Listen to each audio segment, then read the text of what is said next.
गिबियावनो आङो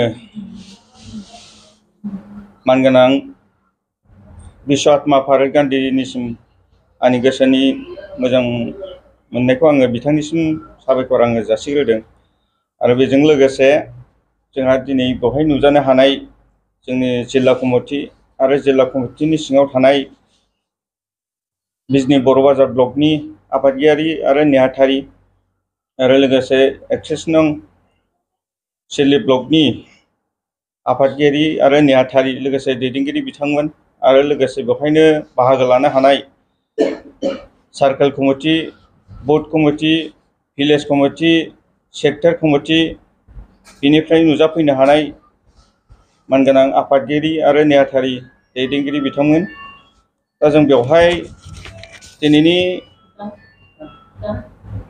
बेवहाय नोंथांमोनखौ लेंहरनायनि उद्देश्यआ बेनो, जों माखासे गोनां खोथा बेवहाय नोंथांमोननि मिडियानि दारै जोङो फोरमायनो सानदों। दा बिनि सिगांनो आङो मोनसे बाथ्राखौ बुंनो सानग्रोदों। थांनाय 2024 7 मे MP इलेक्शना जोंहा जोबनानै थांबाय आरो बे जोबनानै थांनाय इलेक्शनाव जोङो आसा खालामो फैबाय थानाय 4 जुन खालार खालि जोङो गाजा गोमजायै हयथ' जोङो रंजानो मोनगोन। फारफ्रोमबो बिथिंनिफ्राय जोङो खबर मोननो हादों। माखासे गोनां बाथ्राखौ आं बुंनाय नङा, जोंहा जिल्ला कमिटिनि मानयाव गेदेर आफादगिरि बिथां दङ। दिनैनि बे प्रेस मिटखौ जोङो प्रेस मिटनि गेजेरजों जों मा फोरमायनो सानदों, जोंनि चिरां जिल्ला कमिटिनि मानव गेदेर आफादगिरिया बुंथिगोन। दा बिथांखौ आङो बुंनो थाखाय खावलायबाय। दिनै जा मिडिया सेलखौ लाबोदों, दिनै चिरां जिल्लानि सिङाव जोंनि डिस्ट्रिक्ट सुन्दारि एरियायाव जोंहा मोनसे डिस्ट्रिक्ट अफिस दं, BPI इन्टारनेशनेल। दा बिनि थाखाय आङो माखासे गोनां खोथाखौ आं बुंनो नागिरदों। जोंहा 2024 7 मेआव दिनै जाना थांबाय। बाहाय मोनसे माखासे जाथाय नुजाथिदों। बे जाथायानो जाहैबाय अरन बसुमतारी, बरदाङि ब्लकनि। दा बिथाङा दिनै माखासे दल संगठनखौ लानानै BPआव भट होनांगौ होननानै बुंदों आरो UPPLआव भट होनांगौ होननानै बुंदों। दा बियो थार सैथोजों जोङो दा नुबाय। दा बियो दिनैनिफ्राय सासपेन्ड जाबाय आरो बियो जोंनि BPI थरबआव गैला आरो बियो माखासे थाखा जादों। बियो थाखा जानो 2019आवबो जादों। बे जानायाव बिहा बहुद रेकर्ड दं। दा बिनि थाखायनो आं खावलायो गुबुन गुबुन दलफ्राबो नोजोर बोनानै नायनांगोन। मानो होनबा बेबायदि गाज्रि खामानि मावग्रा आरो बिदि दुथां मानसिखौ जोङो बयबो नोजोर बोनांगोन। मानो होनबा पार्टिनि गुलाय गुजाय आरो दाङाबाजि खालामग्रा बेफोरनो जायो। दा बिनि थाखायनो जोङो मोनफ्रोमबो दलखौबो जों खावलायो आरो मोनफ्रोमबो दलाबो नोजोर बोनानै नायथों। जोंनि जिब्लाखि माने भटार पार्टी इन्टारनेशनेला बिसिबां लिगेलजों खामानि मावदों, नाथाय बे खामानिखौ बियो सासे मावथि हान्जा जानानै दिनै गुबुन गुबुन दलनिफ्राय फैसा जानानै माखासे गोरोन्थि खामानि मावगासिनो दं। बे गोरोन्थिखौ बयबो नोजोर बोनानै नायोब्ला जोंनि माखासे बर' समाजखौबो गुलुं गुजुं खालामदों आरो पार्टिखौबो गुलुं गुजुं खालामदों। दा बिनि थाखायनो आं गुरै खावलायनाय जायो साफ्रोमबो मिडिया सेलाबो मोजाङै रोखायै बुंथिनानै होनो हायो। आं बेखौनो खावलायनानै बेखिनिखौ बुंनाय जायो। थांनाय मे 7 थारिखआव नोंथांमोननि बे बिसायख'थि जानानै थांबाय। बेवहाय नोंथांमोना BPI हिसाबै माबायदि भटखौ मोननो हादों? जोंनि माने 7 मेनि 2024आव जोङो मोनफ्रोमबो केन्द्रआवनो जोङो भटआ गोलैजोबदों आरो रोखायै जोङो 4 जुनाव एसे मोजाङै मोजां आसा दङ। दा बिनि थाखायनो आं खावलायो जोंनि जेब्लाखि मोनफ्रोमबो केन्द्रनिफ्राय भट मोननाय हिसाबै जोंहा मोनसे गोजोनथाव दं आरो बे गोजोनथावा 7 जुनाव मोनगोन होननानै आं आसा दङ। 4 जुनाव बेथ' आवगोलाव पर्टफलिया माबादोंमोन, सिगांनि प्रेसिडेन्ट महराव दंमोन बरदाङि ब्लकआव। दा बियो माने ओरै थाखा जानानै माखासे गुलाय गुजाय खालामदों। दा बिनि थाखाय जोङो दा प्रेस मिटखौ होनो गोनां जादों आरोखि। दिनैनिफ्राय साबसिन जाबाय, हाइलेन्डनिफ्राय माने सरकारनिफ्रायनो जोंनि माबानिफ्रायनो बिलाइथरनिफ्राय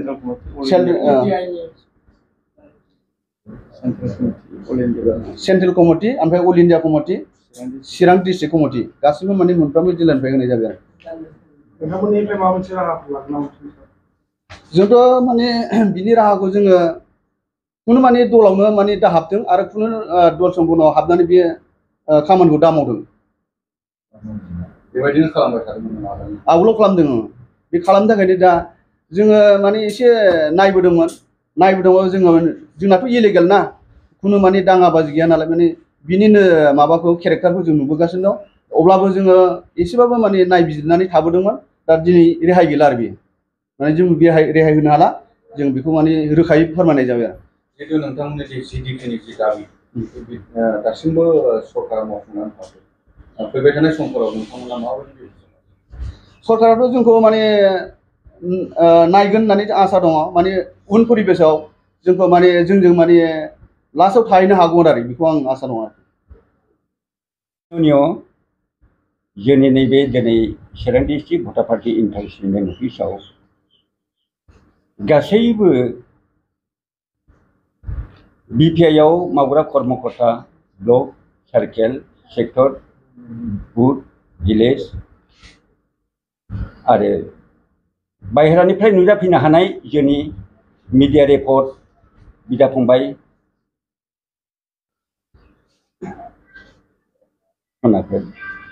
जों नोंथांमोनखौ नुनानै नै दिनैनि रिपर्ट लानायाव बहुद गोजोनथाव फैदों आरो धन्यबादबो होबाय आरो जोंनि मावनांगौ हाबाफारियाबो जालांगोन बेखौ जों आसा दङ आरो जानांगौ। दा आं बेनो बे फंसे खोथाखौ बुंनो सानदों जोंनि नैबे अरन बसुमतारीनि सोमोन्दैयै बिथाङा गोबां बोसोरनिफ्रायनो बर'दाय ब्लक एरियायाव मावबोदोंमोन प्रेसिडेन्ट जानानै दैदेनगिरि। नाथाय बे बिथाङा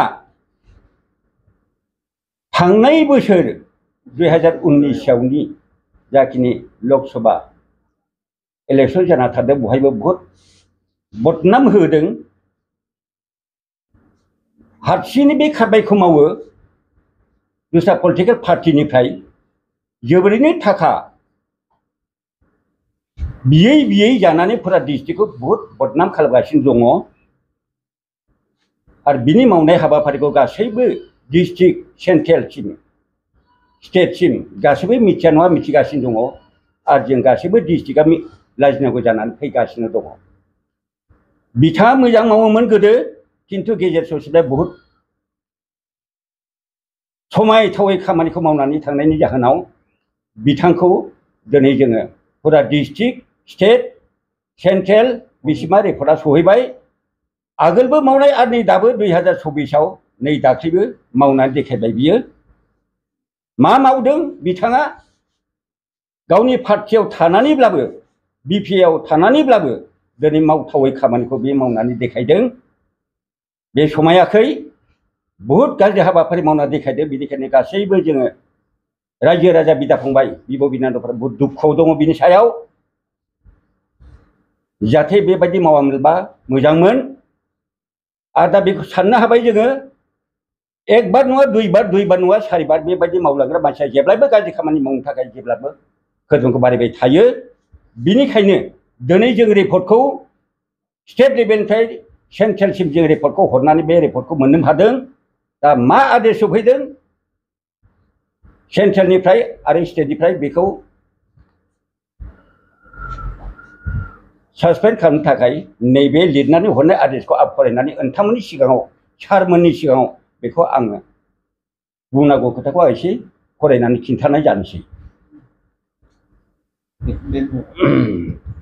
दे बेखौ लिरना हरदो जोंनि एमपि ललित पेगु प्रेसिडेन्ट सारा भारतनि जानानै दा बर्तमान दंथ'यो। पत्र द्वारा निर्देशना दिया जाए जे निर्वाचन সময়ত বিটিসি 2020 লোকসভা और 2024 দল বিরোধী কার্য তথা নিজ দলত থাপ্তি থকা সত্ত্বেও অন্য দলক ভোট দিবলৈ কৰা সংবাদ মেল কাৰ্যৰ বাবে চিৰাং জিলাৰ অন্তৰ্গত বৰদাঙি ব্লক সমিতিৰ সভাপতি শ্ৰী অৰুণ বসুমতাৰীক আজিৰ পৰা প্ৰযোজ্য হোৱাকৈ দলৰ পৰা 6 বছৰৰ বাবে নিলম্বিত কৰা হ'ল। তেখেতে দলৰ কোনো কাৰ্যসূচীত অংশগ্ৰহণ কৰিব নোৱাৰিব আৰু কোনো দলীয় কৰ্মীয়ে তেওঁৰ সৈতে যোগাযোগ ৰাখিব নোৱাৰিব। बे ललित फेगु रायजिक सभापति अखम रायजिक समिति भोटार पार्टी इंटरनेशनल प्रतिलिपि प्रेरण 1 नम्बर केंद्रीय समिति सेंट्रल कमिटी बीपीआई 2 नम्बर सर्व भारतीय समिति all India committee BPI 3 number Chirang जिला समिति डिस्ट्रिक्ट कमिटी बीपीआई इति ललित फेगु रायजिक सभापति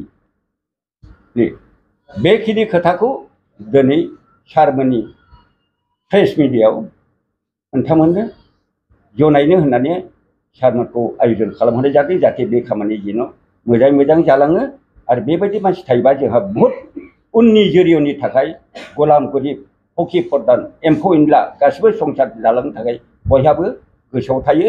बेबायदि खामानि मोजां आगान सुरलांनाय खामानियाव बेबायदि हेंथा होग्रा मानसि थायोब्ला भबिष्यतनि थाखाय जेब्लाबो देशद्रोही होनजायो। बेखौ होनो देशद्रोही, देशनि थाखाय बहुत कलंकित खालामग्रा, देशखौ सर्बनाश खालामग्रा होननानै बुंनाय जायो। दा बेनिखायनो बे फंनैसो खोथाखौ प्रेस मिटआव होनानै आंनि बुंनांगौ बक्तब्यखौ बहायनो आं फोजोबनाय जाबाय। जय भटार।